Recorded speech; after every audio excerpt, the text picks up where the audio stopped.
Vadakara MDMA കേസിൽ അധ്യാപികമാർ ഉൾപ്പെടെ മയക്കുമരുന്ന് വിറ്റു കിട്ടിയ പണമെല്ലാം നൽകിയത് ഒരു വ്യക്തിക്കെന്നുള്ള റിപ്പോർട്ടാണ് ഒടുവിലായി പുറത്തുവരുന്നത്.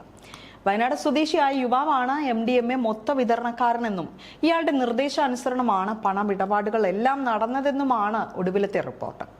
ഇയാളുടെ കീഴിലുള്ള ശൃംഖലയിലെ ചിലർ മാത്രമാണ് ഇപ്പോൾ അറസ്റ്റിലായത് എന്നുള്ള വിവരവും പുറത്തു വരുന്നുണ്ട്. വയനാട്ടുകാരനായ യുവാവ് കേരളം വിട്ടെന്നാണ് റിപ്പോർട്ട്.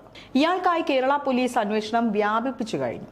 അധ്യാപികമാരുടെ പണമിടപാടുമായി ബന്ധപ്പെട്ട് അറസ്റ്റിലായ ഇരിട്ടി സ്വദേശി ജിജിൻ കുര്യക്കോസ് പണമെല്ലാം അയച്ചത് ഇയാൾ നിർദ്ദേശിച്ച അക്കൗണ്ടുകളിലേക്കാണ്.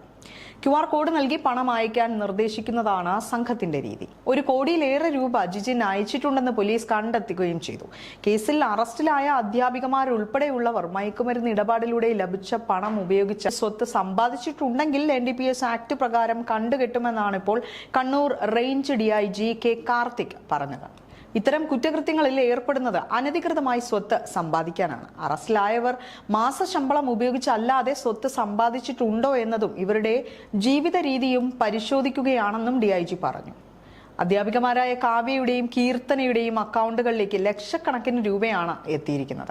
ഇതിൽ ഭൂരിഭാഗവും MDMA ഇടപാടിലൂടെയുള്ള പണം തന്നെയാണ്. ആദ്യം വടകരയിൽ അറസ്റ്റിലായ സഫ്വാൻ 5000 രൂപയായിരുന്നു കീർത്തനയ്ക്ക് അയച്ചത്. അധ്യാപികമാരെ പോലെ MDMA ഇടപാടിൽ വേറെയും കുറെ പേർ ഉണ്ടാകുമെന്ന നിഗമനത്തിലാണ് ഇപ്പോൾ പോലീസ് എത്തിയിരിക്കുന്നത്. അധ്യാപികമാരുടെയും ജിജിന്റെയും അക്കൗണ്ടിലേക്ക് പണം അയച്ചവർ നിരവധി പേരാണ്. ഒരു അക്കൗണ്ടിലേക്ക് മാത്രം 100-ലേറെ പേർ പണം അയച്ചിട്ടുണ്ട്. കൂടുതലും 2000 രൂപയാണ് എത്തിയിരിക്കുന്നത്. ഇവരുടെ വിശദാംശങ്ങൾ പോലീസ് ശേഖരിച്ചു വരികയാണ്.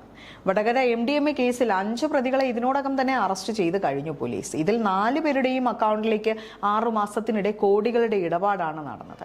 ചെറിയ ഇടപാടുകൾ മുതൽ വലിയ തുക വരെ അക്കൗണ്ടുകളിലേക്ക് എത്തിയിട്ടുണ്ട്. വിദ്യാർത്ഥികൾക്ക് അടക്കം ലഹരി നൽകുന്നുണ്ടോ എന്ന കാര്യത്തിൽ അന്വേഷണം നടന്നു വരികയാണ്.